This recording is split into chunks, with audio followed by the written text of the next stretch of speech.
नमस्कार, अटेंशन में आपका स्वागत है और मैं हूं मनोज वर्मा। दमोह के उपचुनाव के लिए बिगुल बज चुका है और बीजेपी कांग्रेस ने अपनी सियासी बिछाद बिछाना शुरू कर दिया है।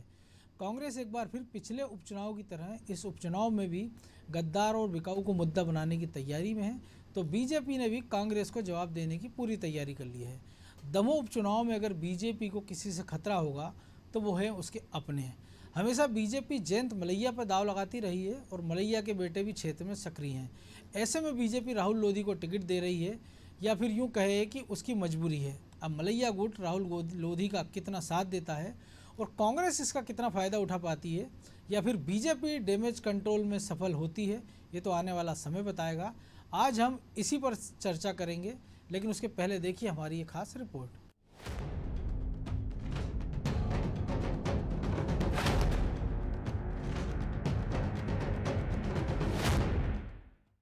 दमोह के दंगल में प्रदेश के दिग्गज नेता हुंकार भरेंगे।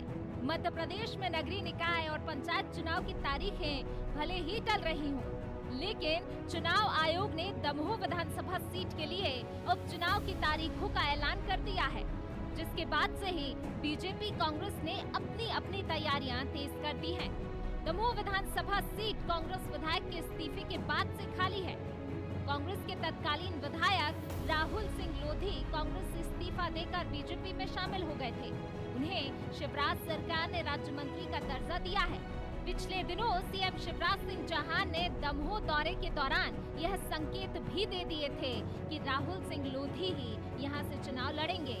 इस पर कैबिनेट मंत्री और दमोह विधानसभा सीट से प्रभारी भूपेंद्र सिंह ने भी अपनी मोहर लगा दी है। दमोह उपचुनाव के लिए 17 अप्रैल को वोटिंग होगी। दमोह उपचुनाव का परिणाम 2 मई को आएगा।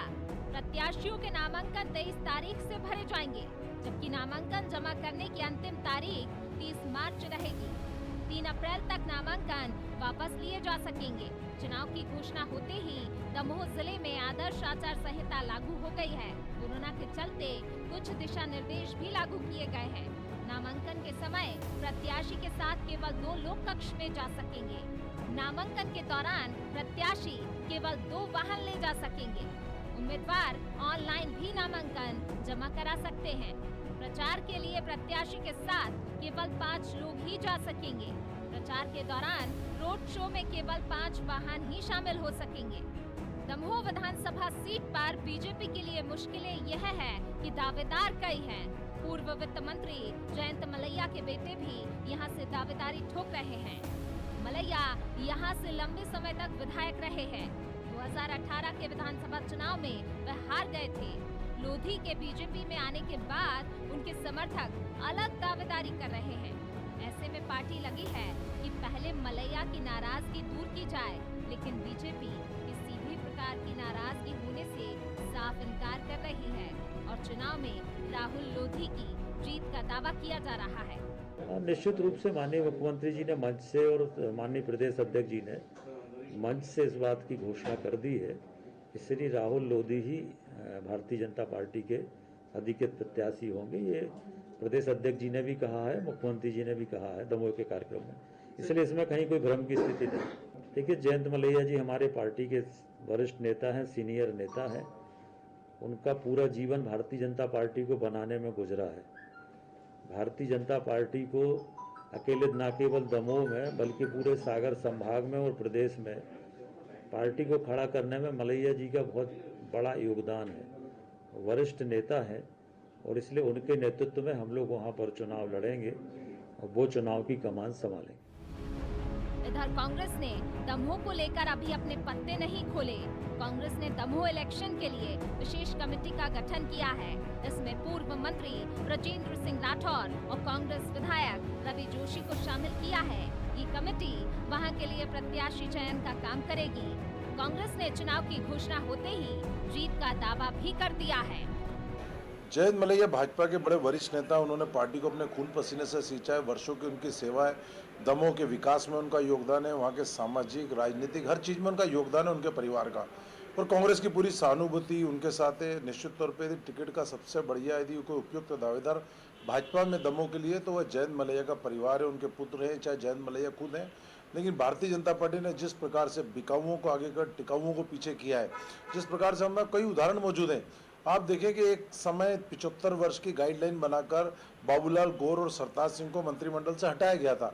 वहीं यदि बात करें तो केरल के अंदर 88 साल के मेट्रो मैन ई श्रीधरन चुनाव लड़ रहे हैं। तो भाजपा अपने हिसाब से सब चलती है। अब जयंत मलैया को उम्र का दरार बताकर किनारे किया जा रहा है, बिकाऊओं को आगे किया जा रहा है। तो भारतीय जनता पार्टी में टिकाऊ सब दूर किए जा रहे हैं, बिकाऊ सब आगे किए जा रहे हैं। जयंत मलैया के साथ गलत किया जा रहा है। कांग्रेस की सहानुभूति और सबसे पहला हक जयंत मलैया परिवार का, और टिकट भी उनको मिलना चाहिए। जहाँ तक हमारी टिकट की बात है तो हमारी पूरी तैयारियां हो चुकी हैं, हमारे सर्वे का काम हो चुका है, पैनल बन चुकी है, सभी वरिष्ठ नेताओं की चर्चा हो चुकी है, हमारे नाम फाइनल हो चुके हैं। शीघ्र हम अपना प्रत्याशी घोषित करेंगे। दमोह विधानसभा सीट पर पिछले 28 साल से बीजेपी का कब्जा था। इस सीट से राज्य के वित्त मंत्री जयंत मलैया विधायक थे। इस सीट पर बीजेपी और कांग्रेस के बीच कांटे की टक्कर रहती है। सीट पर कुल 2,12,000 मतदाता हैं। दमोह लोकसभा सीट के अंतर्गत 7 विधानसभा सीटें आती हैं। इनमें 3 सीटें दमोह और 3 सीट सागर जिले की हैं। एक सीट छतरपुर जिले में आती है।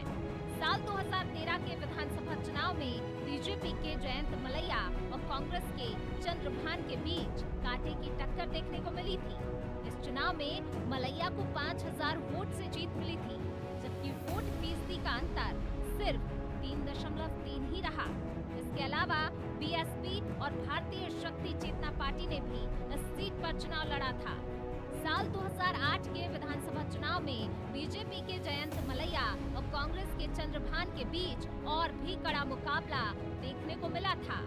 नतीजों में बीजेपी के मलैया को सिर्फ 130 वोटों से जीत मिली थी। इस चुनाव में हार जीत में 0.1% वोटों का अंतर रहा। इस चुनाव में बीएसपी को करीब 7% वोट हासिल हुए थे। मध्य प्रदेश विधानसभा की 230 सीटें हैं, जिसमें से 35 सीट अनुसूचित जाति की हैं, जबकि 47 सीटें अनुसूचित जनजाति के लिए आरक्षित हैं और 148 गैर आरक्षित सीटें हैं। इस सीट से हार जीत पर शिवराज सिंह चौहान और कमलनाथ का काफी कुछ दांव पर होगा। कमलनाथ सरकार जाने के बाद 28 सीटों पर हुए उपचुनाव में बीजेपी ने 19 सीटों पर जीत हासिल कर सरकार बरकरार रखी थी। इसके बाद कमलनाथ के नेतृत्व पर सवाल उठने लगे थे। अब यदि कांग्रेस ये सीट हार जाती है तो कमलनाथ पर एक पद छोड़ने के लिए दबाव बढ़ जाएगा। ब्यूरो रिपोर्ट, अनादि टीवी।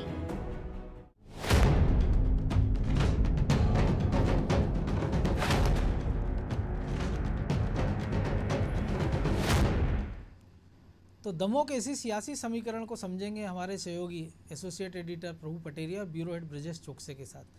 प्रभु जी, 28 साल से एक ऐसी सीट जिस पर बीजेपी का कब्जा रहा, लेकिन कई बार ऐसे मौके भी आए, हमने देखा कि जयंत मलैया एक बार 130 वोटों से भी जीते और एक बार 5,000 वोटों से भी, और इस बार भी हार का अंतर जो रहा 2018 में वो 1,000 वोटों से कम रहा। तो अब जो चुनाव हो रहा है उसमें डिसाइडिंग फैक्टर क्या रहेगा? क्या वाकई जयंत मलैया रहेंगे, मलैया परिवार की नाराज़गी, या जैसा कांग्रेस चिंता व्यक्त कर रही थी जयंत मलैया के लिए, उनके परिवार के लिए, और उपचुनाव में हार के बाद भी दागी बागी गद्दार उनको अब भी याद आ रहे हैं, उसको भूले नहीं है? देखिए मनोज जी, जयंत मलैया परिवार का क्या योगदान उस सीट को लेकर है और क्या उनकी स्थिति रहने वाली है, ये तो पैकेज में आपने ही बता दिया है। जी, 2008 में वो महज 130 वोटों से जीते थे और वो रिकाउंटिंग में जीत हुई थी उनकी। बिल्कुल। पहले जो चुनाव डिक्लेयर उनको हारा हुआ जो है निर्वाचन अधिकारी ने बता दिया था, लेकिन वो रिकाउंटिंग हुई है, उसके बाद उनको जीते। उसके बाद का चुनाव भी वो बहुत ज़्यादा कोई ऐसा मार्जिन से नहीं जीत पाए कि वो बहुत खुशी की बात रही हो, और पिछला चुनाव वो हार गए थे। बिल्कुल। तो भारतीय जनता पार्टी के लिहाज से यदि कहें तो जयंत मलैया को जो कुछ मिला है, जयंत मलैया ने भाजपा की जो सेवा की होगी, जयंत मलैया ने भाजपा के लिए जो काम किया होगा, उसको देखते उनको जितना मिला है वो बहुत ज़्यादा मिल चुका है। जी, लगातार पिछले 3 चुनाव के यदि नतीजे उनके बताते हैं कि जयंत मलैया का कद वहाँ पर क्या है। यदि वाकई मलैया इतने बड़े कद के नेता हो तो जैसा सांची में प्रभुराम चौधरी जीते हैं रिकॉर्ड तोड़ मतों के साथ, 60,000 के आसपास वोटों तो से। ऐसे जीत उनको जीत कर आना चाहिए था। फिर वो चुनाव क्यों हारते? और राजनीति मतलब जंग का मैदान हो या चुनावी मैदान हो, इसमें जो हार गया है वो रेस से बाहर हो जाता है। बिल्कुल।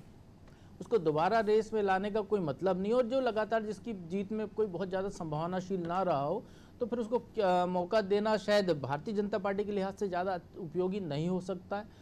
इसीलिए राहुल सिंह लोधी को तब भारतीय जनता पार्टी में लाया गया जब वहाँ उनकी ज़रूरत भी नहीं थी लाने की, निश्चित तौर पर। और राहुल सिंह लोधी को लेकर आए हैं तो उसी दिन ये तय हो गया था मनोज जी, क्योंकि जो 28 इसके पहले जो उपचुनाव हुए हैं उसमें जो 22 लोग थे वो लोग थे जो कांग्रेस छोड़कर आए थे। और ये बिल्कुल भारतीय जनता पार्टी ने तय किया था कि जो कांग्रेस छोड़कर आए हैं उनको टिकट देंगे। तो इस तरीके से जो उस दौरान जितने लोगों ने भी कांग्रेस छोड़कर भाजपा में आए उन सबको भाजपा ने टिकट दिया और उनमें से 19 लोग जीतकर वापस विधानसभा में पहुंचे। तो राहुल सिंह लोधी भी इसी शर्त पर आए होंगे कि उनको टिकट देगी पार्टी। जीते हुए विधायक हैं वहाँ से वो, अब हालांकि अभी वो विधायक नहीं है, उस समय तो वो जीते हुए विधायक थे, तो उनको उसी शर्त पर भाजपा ने टिकट दिया, पार्टी में लिया होगा। तो उसी जिस दिन उन्होंने भाजपा ज्वाइन की उस दिन से तय था कि उनको टिकट भाजपा से मिलना ही है। और पिछले दिनों शिवराज सिंह चौहान जब दमोह गए थे तब भी उन्होंने ये घोषणा कर दी थी कि राहुल सिंह लोधी यहाँ से चुनाव लड़ेंगे। बिल्कुल। अब रही बात जो कांग्रेस के प्रवक्ता कह रहे हैं या मीडिया समन्वयक हैं जो पीसीसी चीफ के, उनकी बात को माने तो यदि इतना ही उनके पेट में दर्द हो रहा है जयंत मलैया को लेकर तो कांग्रेस क्यों नहीं उनको टिकट दे देती है। यदि जयंत मलैया इतने उपयोगी हो सकते हैं वहां पर जैसा वो तारीफ कर रहे थे तो वो उनको टिकट दे दे। नहीं तो जयंत मलैया कि जयंत मलैया को बीजेपी टिकट दे और हम अपना उम्मीदवार नहीं, हम अपना उम्मीदवार खोज रहे हैं। हम अपना कांग्रेस के लिए स्थिति यह है कि कांग्रेस को वहाँ उम्मीदवार नहीं मिल रहा है। 2008 में जो चंद्रभान सिंह कांग्रेस के टिकट पर जयंत मलैया के खिलाफ चुनाव लड़े थे वो भाजपा से ही कांग्रेस में गए थे। बिल्कुल। भाजपा की सांसद रह चुके हैं दमोह से, और एक संसद में एक वो रिश्वत का नोट कांड हुआ था, उस दौरान वो वोटिंग से गायब हो गए थे। नोट फॉर वोट जो हाँ चर्चित रहा है, तो उस दौरान वो वोटिंग से गायब हो गए थे, उसके बाद उनको पार्टी से निकाल दिया गया था। तो वो जो है वो भारतीय जनता पार्टी छोड़कर कांग्रेस में गए थे, वो चुनाव लड़े वहाँ पर। तो इस तरीके से जब आपके पास वहाँ पर उम्मीदवार पहले से नहीं है और ले दे के एक उम्मीदवार आपका तैयार हुआ, वो चुनाव भी जीता, तो आप उसको संभाल नहीं पाए, वो चला गया छोड़कर। और अब ये बार बार बातें करना भारतीय जनता पार्टी को लेकर कि भाजपा मलैया को टिकट दे, कांग्रेस अपना उम्मीदवार लाएगी।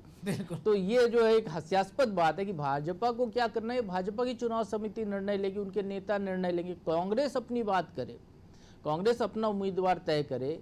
कांग्रेस को तो उसी दिन डिक्लेयर कर देना चाहिए था उम्मीदवार जिस दिन राहुल सिंह लोधी ने पार्टी छोड़ी थी, तो शायद आज उनका उम्मीदवार जो भी होता वो तगड़ी फाइट की स्थिति में होता। इतने दिन उसको समय मिला जो 5-6 महीने का, तो वो अपनी तैयारी कर चुका होता अभी तक निश्चित तौर पर। और यही गलती उन्होंने उपचुनाव में दोहराई, चुनाव में भी उस समय की चुनाव हुए थे, और तब भी यही उन्होंने दागी बागी और जयचंद, मीर जाफर, मीर कासिम इन्हीं शब्दों में लगे रहे। नए नए राजनीतिक शब्द गढ़ती रही कांग्रेस, और कमलनाथ दावा करते रहे कि उनकी जो पता नहीं कौन सी सर्वे एजेंसी लाते हैं वो चंद्रमा की है या कहाँ की है, वो 28 से 28 सीटें उनको दिला रही थी। हासिल आई 9, सरकार भी नहीं बचा पाए वो पहले विधानसभा में, और फिर सरकार फिर से बनाने का मौका उनने गंवा दिया। और अब ये जो अवसर है 1 सीट का, थोड़ी बहुत जो खोई इज्जत को पाने का, इसमें भी एक और चीज़ हम चाहेंगे आप दर्शकों को बताएं, क्योंकि जो कमेटी बनाई है उसमें ब्रजेंद्र सिंह राठौर को रखा है, ब्रजेंद्र प्रताप सिंह को, और दूसरे उनको रखा है रवि जोशी को, जो एक निमाड़ से आते हैं। तो बेहतर नहीं होता आप सागर जिले या दमोह के किसी कांग्रेस नेता को उस कमेटी में रखते, या मुकेश नायक को उसमें रख लेते, क्योंकि मुकेश नायक भी एक बार जयंत मलैया को वहीं से 1985 में चुनाव हरा चुके हैं। आप मनोज जी, वहाँ की जो कांग्रेस की सियासत है, मुकेश नायक बड़े कद के नेता हैं कांग्रेस के, जिनको कि अभी लूप लाइन में डाल के रखा हुआ है जी। वो कांग्रेस के राष्ट्रीय प्रवक्ताओं की सूची में शामिल नेता हैं, जो बहुत अच्छे से अपनी बात करते हैं और बड़ी पैठ रखते हैं। दमोह से वो पहले चुनाव जीत चुके हैं, इसके अलावा वो पन्ना जिले से भी चुनाव जीत कर आ चुके हैं। तो ऐसे नेता को साइड लाइन रखने के लिए उनको कहीं पर फ्रंट में ना आ जाएं और आगे कहीं रेस में ना खड़े हो जाएं, क्योंकि कांग्रेस के अंदर किसी सीट को जीतने की रेस नहीं है मनोज जी। कांग्रेस के अंदर रेस वही है कि कमलनाथ ये इनके प्रकार जितने भी पदों पर हैं उन पर बने रहें। इसके अलावा यदि मंडल अध्यक्ष, वार्ड प्रभारी जैसे भी पद होते हैं कांग्रेस के, तो वो भी उनके खाते में दे दिए जाएं। तो इस तरीके की कांग्रेस की जो राजनीति चल रही है और वहाँ कोई आवाज़ उठाने वाला नहीं है।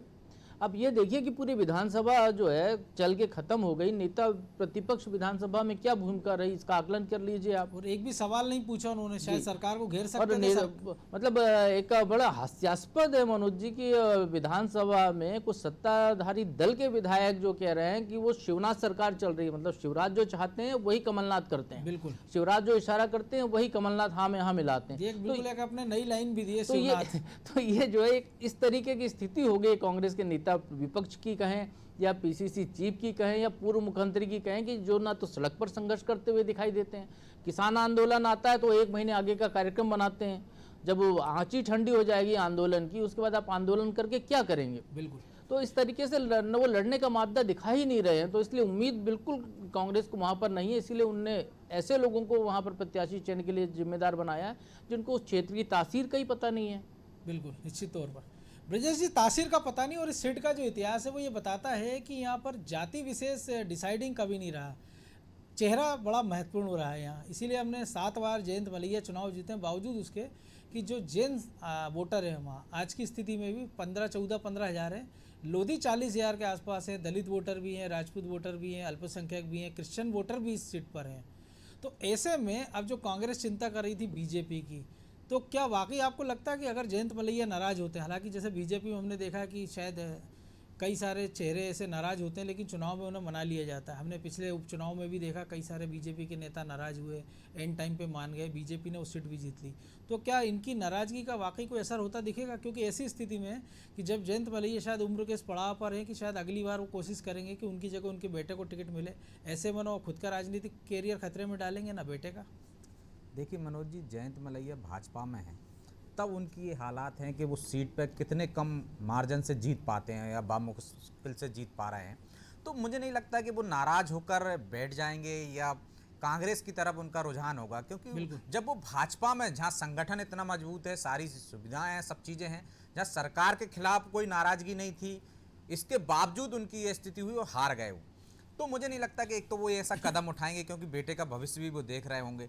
और रही बात जैसे आपने कहा जातिगत समीकरण का, तो यहाँ पे 38 से 40 हज़ार लोधी वोट बैंक है, उतना ही आपका SC ST बैंक है 40 से 45 हज़ार, जैन समाज के 12 से 15 हज़ार हैं, और ब्राह्मण समाज के भी इतने ही हैं 12 से 15 हज़ार, और कुर्मी हैं 12 से 15 हज़ार। तो जो पहले भी हमने देखा है, कुर्मी भी रामकृष्ण कुसमारिया के साथ नहीं गए थे, हमने देखा 1000 के करीब वोट ले गए, तो वही शायद जयंत मलैया की हार का कारण बने थे। जी, मैं वहीं जाना चाह रहा था आपको कि ये वोट बैंक वहाँ पे जातिगत आधार पे कभी ऐसा नहीं रहा। हालांकि राहुल लोधी को शायद कांग्रेस ने जातिगत आधार पर ही वहाँ से खड़ा किया था, और शायद एक बार वो वोट हासिल कर गए होंगे समाज के, और जो कुसमारिया जी खड़े हुए थे उसकी वजह से जो भाजपा के वोट कटे थे, इस कारण उनको जीत हासिल हुई थी। लेकिन अब कांग्रेस वहाँ आपको कमज़ोर सी दिख रही है। तो वो भी देखो आप, जैसे जितने भी दावेदार अभी उनके नाम चर्चा में आ रहे हैं, तो वो सोशल मीडिया से लेके या कांग्रेस में जो चर्चा में आ रहे हैं, वो दो, एक तो वर्तमान जिला अध्यक्ष हैं कांग्रेस के, उनका नाम है अजय टंडन, और एक पूर्व जिला अध्यक्ष हैं आपके रतन चंद जैन, उनका नाम आ रहा है, और एक और नाम सबसे बड़ा चौंकाने वाला आ रहा है अवधेश प्रताप सिंह का। ये कांग्रेस के सदस्य नहीं है, हालांकि अभी ये भाजपा के करीबी हैं, जयंत मलैया के करीबी हैं, और आपके दमोह के जो सांसद हैं प्रहलाद पटेल, उनके करीबी हैं। लेकिन जिस तरह से सोशल मीडिया पे इनके नाम की चर्चा हो रही है, ये कमलनाथ के साथ देखे जा रहे हैं, कांग्रेस में की जो गलवैयाँ हो रही हैं, उससे ऐसा अंदेशा हो रहा है कि कांग्रेस वहाँ से किसी कमलनाथ से मुलाकात भी हुई थी। हाँ, कि लोधी को उतारना चाहती, क्योंकि ये उसी जातिगत उसी से आते हैं, उसी समाज से आते हैं, तो यहाँ वोट बैंक को चक्कर में उनको उतारने की कोशिश कर रही, ताकि फिर एक बार टक्कर दे सके।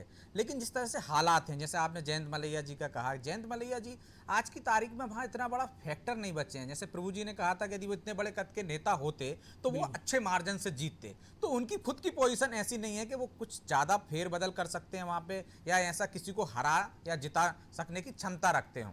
तो मुझे नहीं लगता है कि वो नाराज़ होंगे। निश्चित तौर पर वैसे जैसा आपने भी कहा है कि भाजपा में ऐसा होता नहीं है, शुरुआत में लोग नाराजगी जाहिर करते हैं लेकिन फिर शांत हो जाते हैं। हमने एक समय रायसेन में भी देखा में दीपक जोशी लग रहा था कि अब गए तब गए कांग्रेस में, लेकिन वो जाते जाते वापस आ गए। दीपक जोशी से लेकर हमने देखा है कि रायसेन में भी गौरीशंकर सेजवार और उनके बेटे मुदित सेजवार, दोनों की नाराजगी खूब चर्चा में रही पूरे उपचुनाव में, लेकिन आखिर तक उन्होंने पार्टी से छोड़ा नहीं, उन्होंने पार्टी को नहीं छोड़ा, और इसके बाद कितने मार्जिन से प्रभुराम चौधरी जीते हैं। तो अभी तो जो एक उपचुनाव में, जब उस टाइम पे सरकार 28 उपचुनाव लड़ रही थी, जब एक ही उपचुनाव पे क्षेत्र पे फोकस रहेगा पूरी सरकार का, तो निश्चित तौर से मुझे लगता है कांग्रेस के लिए यहाँ राह आसान नहीं है, बहुत मुश्किल है। और जबकि भाजपा का जो उम्मीदवार है उसके लिए राह भी आसान है, और जातिगत समीकरण भी देखें तो उसके फेवर में जाते दिखते हैं।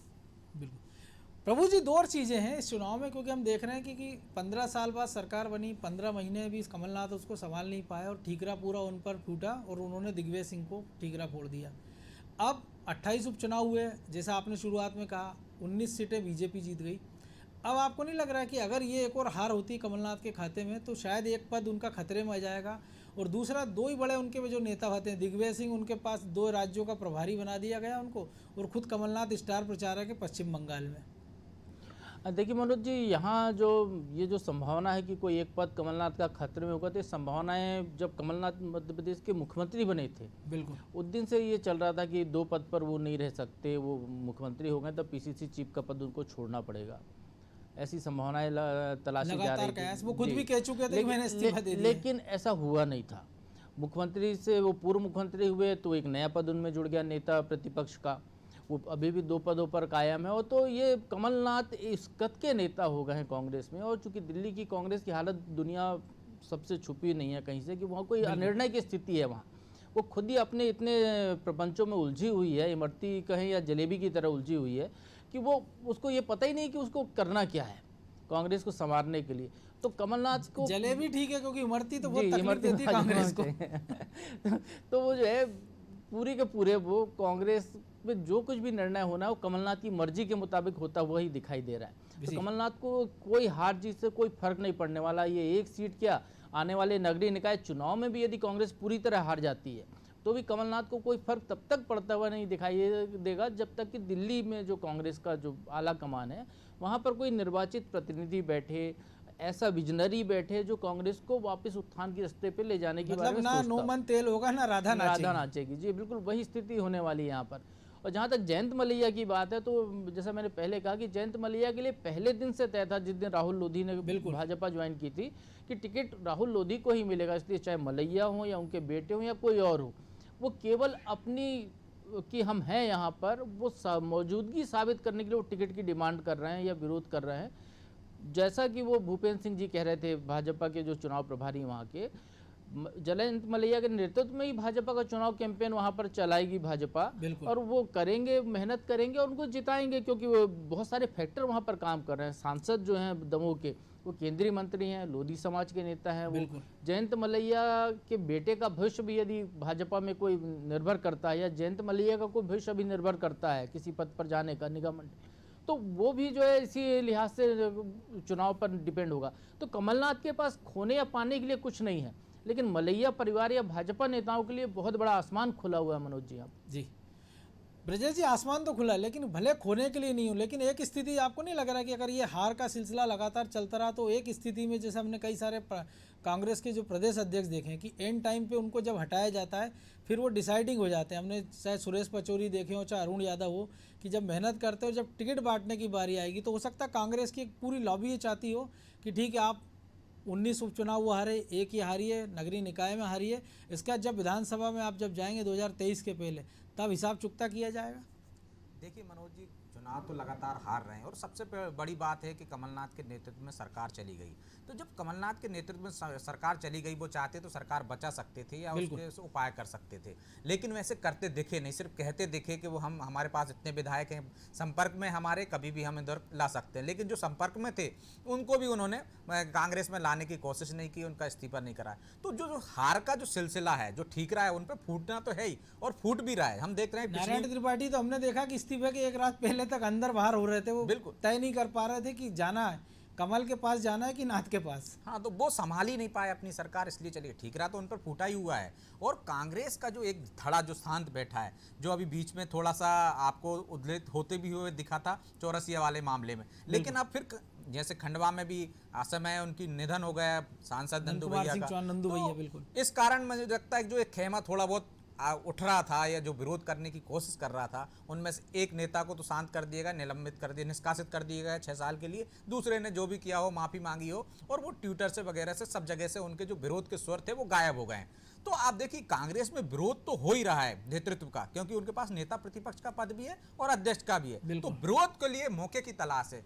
जैसे प्रभु जी ने भी कहा कि जो हाईकमान है उनका, जब वो सक्षम हो जाएगा, निर्वाचित अध्यक्ष वहाँ पे बैठ जाएंगे, तब ये जो खामोश बैठा है, जो शांत बैठा है, जो एक धड़ा, वो आपको देखिए उग्र होता हुआ दिखेगा, वो विरोध करता हुआ दिखेगा, तब निश्चित तौर पर इसका ठीकरा भी फूटेगा। और पुरानी जो बातें हैं, जो आप सरकार गंवाने से लेकर उपचुनाव से लेकर अब तक के जो हार के जो ठीकरे हैं कमलनाथ पर ही फोड़े जाएंगे और उसका खामियाजा उनको भुगतना पड़ेगा। क्योंकि अभी यदि कोई उन्हीं के एक धड़ा यदि आज नाराजगी भी व्यक्त करता है, उनका विरोध भी करता है, तो कोई असर नहीं होता दिख रहा है, तो इसलिए वो खामोश बैठा है। तो आप ये बस सोचिए कि एक धड़ा नाराज नहीं है, कांग्रेस में कमलनाथ के प्रति नाराजगी जग जाहिर है, लोग कहते भी हैं लेकिन सामने नहीं कहेंगे, कैमरे के सामने नहीं कहेंगे, लेकिन बीच बीच में फूटता भी है गुस्सा। लेकिन वो मौके के इंतजार में है, जब मौका आएगा तो आप देखना विरोध भी होगा और पद भी छोड़ना पड़ेगा कमलनाथ को। बिल्कुल, निश्चित तौर पर मौका एक बड़ी चीज़ है और इस मौके का फायदा नाथ उठाते हैं या कमल दल, ये देखना दिलचस्प होगा। बहरहाल आप दोनों का बहुत शुक्रिया इस विश्लेषण के लिए। तो निश्चित तौर पर कांग्रेस के लिए एक बड़े प्रतिष्ठा का प्रश्न है दमोह सीट,